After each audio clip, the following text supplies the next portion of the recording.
So Paddy the Baddy just got beat. Paddy the Baddy, as a matter of fact, got submitted. Do you guys even know what I'm talking about? So there's something that goes on in England. This is Paddy's gym. Paddy enters this thing every year. It's called something, and then they have a king of the mat. It's a grappling tournament, but they have this thing, this king of the mat. Paddy was in the finals a year ago, and after an hour, they just stopped the match and called it a draw. So he was a co-champion. So whatever this thing is, it's a thing that matters to him. So he enters it, I guess, over the weekend. I guess.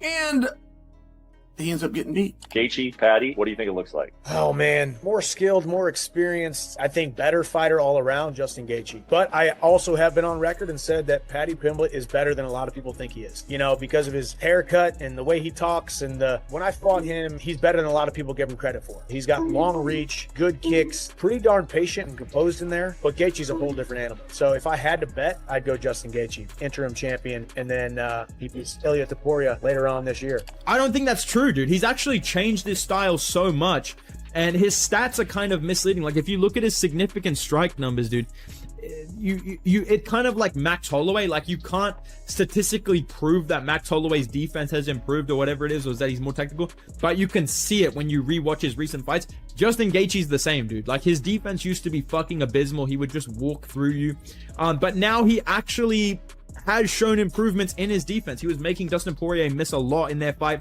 really frustrated him with his footwork, with his head movement. Had some good moments against Max Holloway, dropped him for the first time. He's sharpened up his technique. He has a really nice jab. Like I said, his defense is a very underrated part of his game. He has good footwork. He feints. He mixes things up between the body and the head. I think that'll work well against Paddy Pimblett, who's super focused on, I need to have my hands up, I need to do this, or his hands are down really low. They're both open, depending on the feints and the setups that you use to capitalize really, really effectively on Paddy Pimblett in the striking. We've seen it. Fiziev was short notice in this one, coming off an injury, and he, you know, it is what it is. But another thing about Gaethje I want to bring up too is recently in his career, he's kind of just sort of started to wrestle a little bit more. This no wrestling thing that he did have going on for a long time, he's kind of abandoned it, which I think is good. I know that Paddy Pimblett's grappling is really elite, and if Gaethje tries to take him down, it probably would be a mistake, but that tells me the wrestling is something that he's still got in his back pocket, something that he can use to keep the fight on the feet, keep the fight standing. And I think that when the fight is standing, yes, Pimblett looks so good against Chandler. I think Chandler just sucks, I'll be honest. I think I was wrong about Chandler. I think that's also part of it too. I think Gaethje goes out there and beats Paddy Pimblett, man. I think he's a much better striker out of the two. We've seen him go 5 rounds. We saw him go 5 rounds against Holloway. I know that he got knocked out in the last second of that fight, and you know, it did kind of suck for that. I actually think I picked Holloway to beat him, though. I can't actually remember. But anyway, it did kind of suck for Gaethje for that to have happened. But, you know, it did kind of create a viral moment that people are still trying to recreate to this day. Listen up, because Paddy Pimblett is walking into what might be the most brutal career-defining moment of his fighting life. Standing across from him, Justin Gaethje, a man who seems genetically engineered to deliver absolute mayhem inside that cage. Here's why this whole thing is so fascinating. These two couldn't fight more differently if they tried, like watching a chess master go against a demolition expert. Their career paths are heading in totally opposite directions right now, which makes everything even more electric. The fan base is completely split down the middle. Everyone's got their take on who walks out victorious. This isn't about follower counts or who's trending on social media. This is straight up survival mode for Paddy, where he's got to prove he belongs at this level or get exposed trying. You know, for other guys, but I know Paddy Pimblett and Justin Gaethje is a very competitive fight. It's going to be an exciting fight. And I'm not saying other fights not going to be exciting, you know, but at the end of the day, we know Paddy and Justin Gaethje is going to be a complete firework. There's no way in hell this fight will go 5 rounds. There's no way, you know. Are you surprised that Justin opened as like a plus 200 underdog? I think it's already starting to flip a little bit. It's no problem. He was underdog was Tony Ferguson too. What happened? You know, he was underdog was Dustin Poirier second time. What happened? You know, it's okay. You can doubt Justin, but I'm gonna tell you something. If Justin fights in Chelsea, he's gonna make it sleep. I respect Pimblett. I think he's very underrated. I think a lot of people talk shit about him, but I was like, The guy never lost in the UFC. How are you going to talk shit about him? But I think if Justin Gaethje, touch his chin, he's going to make him go to sleep. But vice versa too. He have very good grappling. It's a very intriguing match. Obviously, the fight world is going absolutely mental with predictions flying around like confetti before this massive collision. Let's start with Chael Sonnen, who dropped some seriously deep analysis that went way beyond just talking about Paddy's recent grappling loss. Chael dug into what that loss actually revealed about Paddy's mental makeup, especially heading into battle against a destroyer like Justin Gaethje. Sonnen zeroed in on something really telling. Paddy was deep in his fight camp, preparing for this war, but still decided to compete at a local grappling tournament right at his own gym.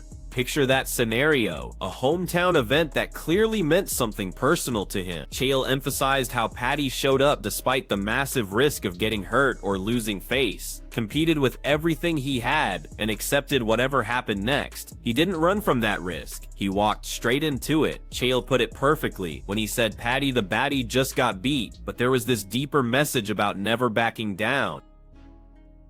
Paddy the Baddie, as a matter of fact, got submitted. Do you guys even know what I'm talking about?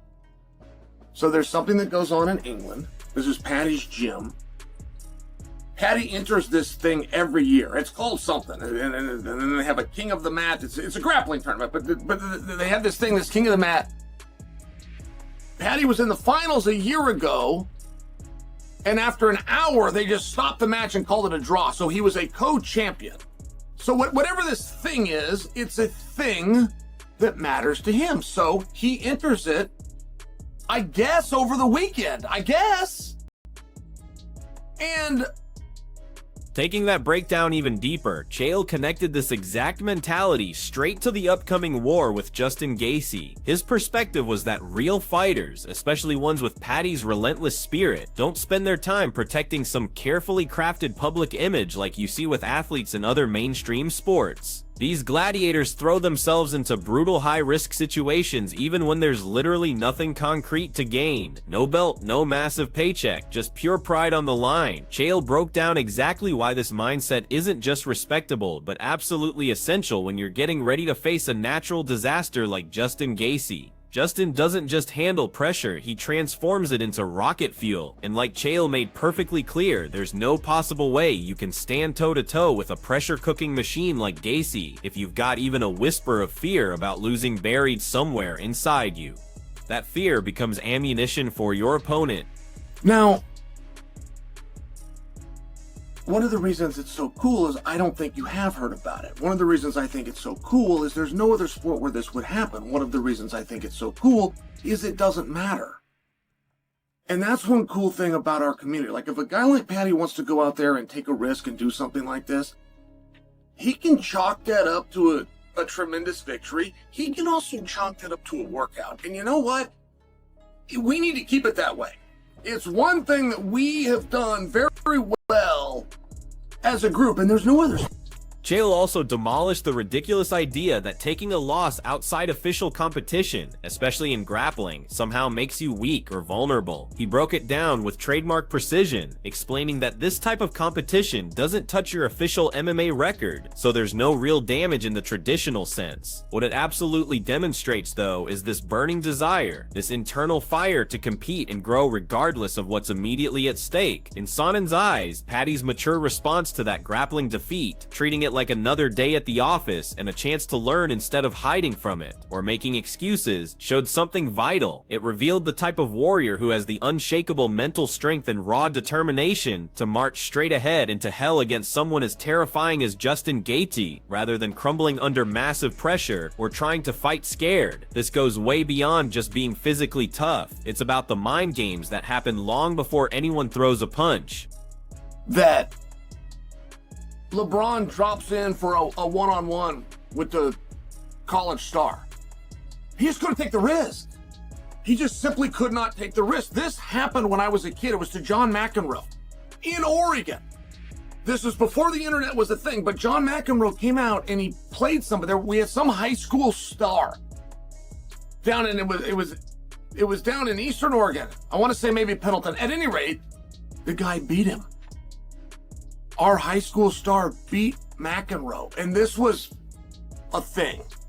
This was a thing.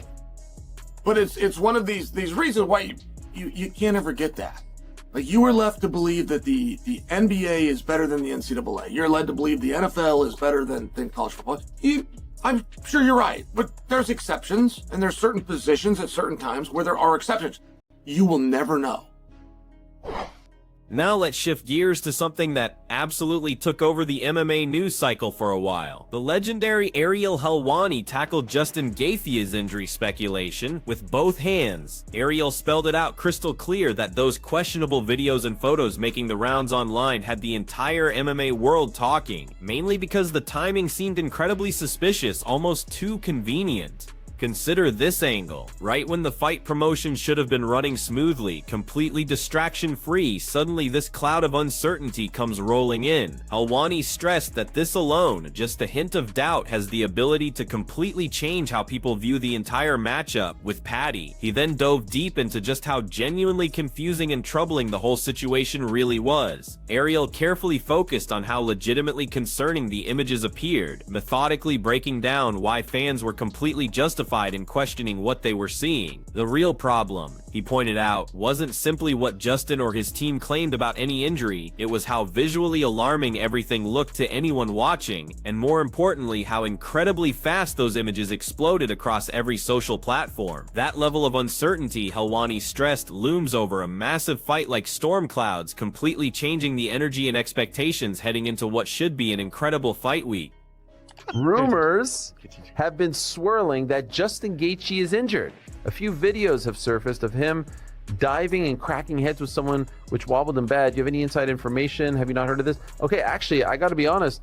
I thought you guys were talking about. I thought he was going to ask about. I saw a bunch of pictures about this thing. Though, right? Yeah, the ingrown hair is what he's claiming. Okay, right. Ingrown hair and a bit of brisket. Yeah. Brisket. Yeah, a little brisket on the chin. Because they said he had herpes on his mouth. He's like, I was eating brisket and I had an ingrown hair. If that is an ingrown hair, that's the gnarliest ingrown hair I've ever seen.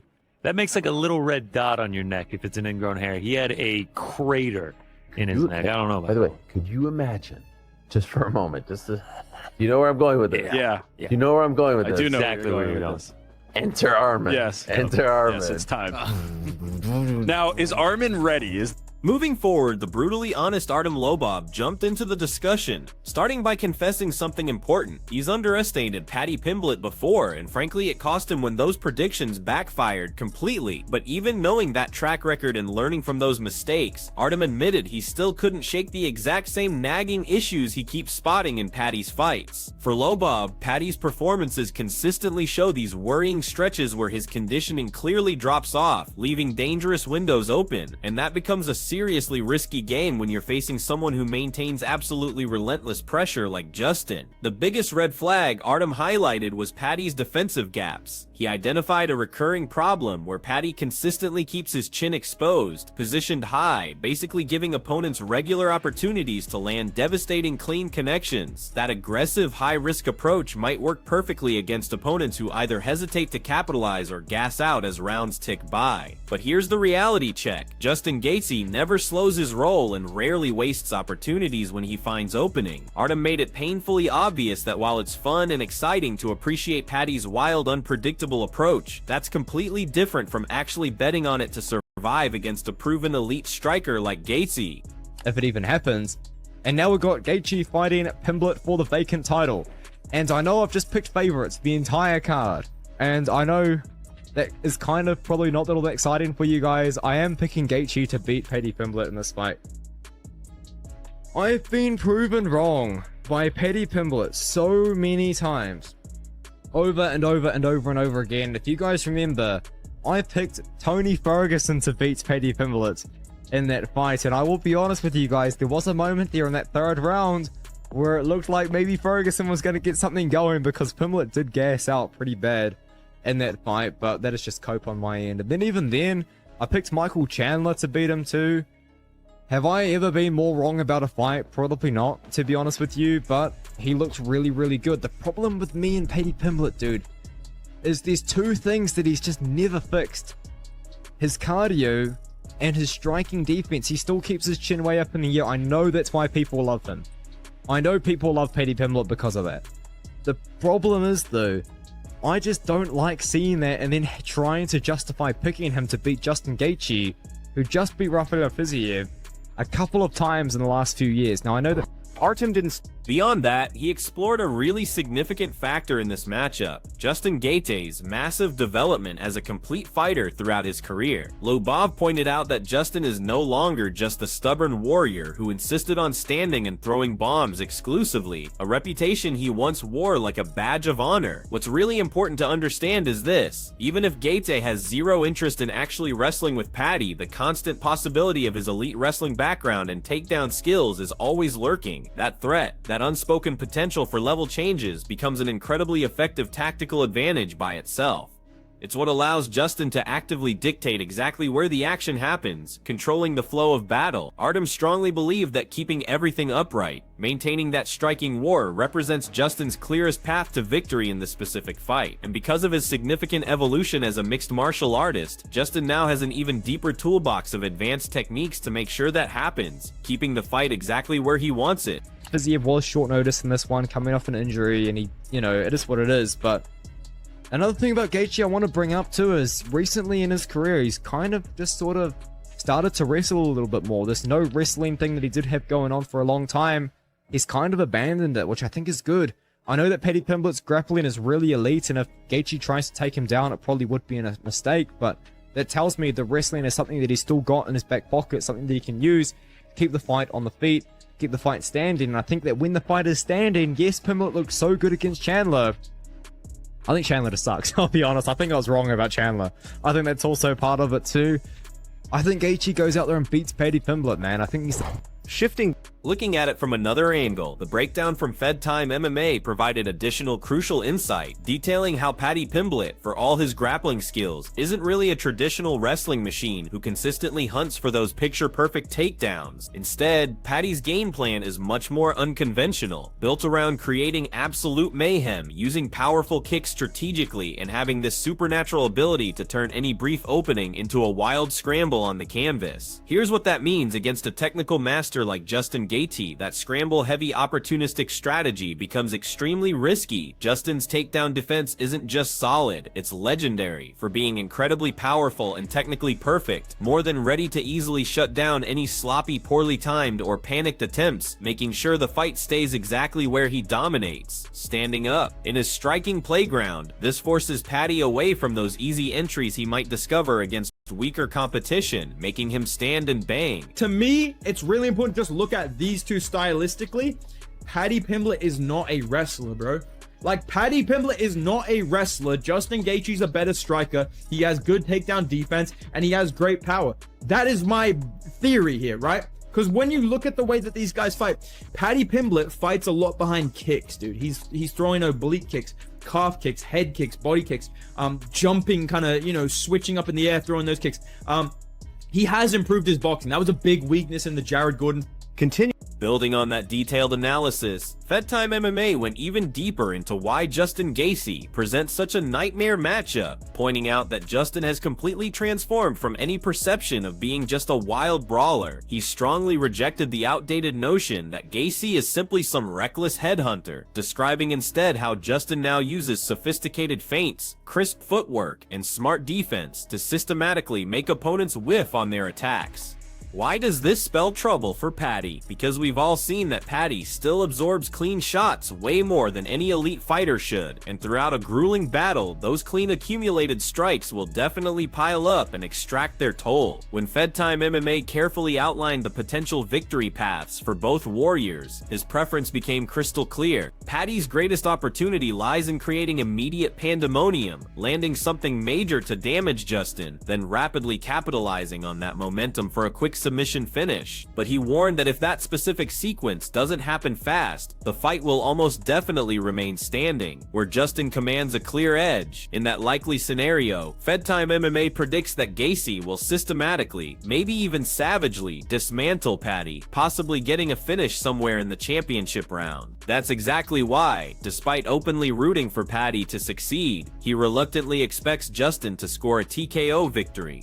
Shifting to yet another viewpoint, the analysis from Dunn emphasized Paddy's undeniably slick fighting approach and genuinely well-rounded skill package. He highlighted Paddy's incredible comfort fighting from his back when grounded, showing real danger from there, plus his excellent range management with punishing kicks. Dunn thinks Paddy has displayed serious growth in the stacked lightweight Shark Tank, showing genuine intelligence in setting up his offensive sequences, making him a legitimate threat, especially if he can weather and survive Justin's famously explosive early storm. However, Dunn also acknowledged, with brutal honesty, that Justin delivers an almost unmatched level of violence and pure power to every encounter. While recognizing Paddy's abilities, he suggested that Justin's devastating striking might simply overwhelm him. Dunn believes that although Paddy's previous battles prove he can excel against specific opponents, Justin Gaethje competes on an entirely different championship level. He's convinced that while Paddy definitely has the weapons to win, Justin's extensive experience combined with his crushing pressure will make it extremely tough for Paddy to take control. Then we got Mike Bones weighing in, arguing that this fight isn't just going to be action-packed, it's virtually guaranteed to be an absolute war from bell to bell. He favored Justin Gaethje winning by constantly applying pressure, unleashing combinations and using his legendary leg kicks to gradually break Paddy down and seriously compromise his mobility. Still, Mike smartly noted that Paddy's naturally dangerous, chaotic approach creates an atmosphere of pure unpredictability that could legitimately flip the fight his way at any second. That chaos becomes especially threatening, a real wild card if the action somehow hits the mat even momentarily. Why? Because Paddy's jiu-jitsu and his amazing scrambling skills are arguably his most lethal assets. And if Justin gets caught in that dangerous territory, Paddy has this incredible talent for completely reversing situations in the blink of an eye by finding advantageous positions when Gaethje isn't ready. Mike Bones wrapped up by highlighting how critical Paddy's camp preparation becomes. He stressed that Paddy absolutely can't approach this like any regular training cycle. Justin's crushing, smothering pressure operates on a different planet, and Paddy must experience and adapt to that punishing rhythm during training long before stepping into the octagon. If he tries to figure it out on fight night, Mike believes it could already be game over. But if Paddy trains with laser focus, preparing his body for that intense environment, he can push Justin into difficult situations and really tip the scales in his direction. Finally, the always vocal manager Ali Abdelaziz called this a true pick'em fight specifically because both Paddy and Justin are aggressive, forward-pressing fighters.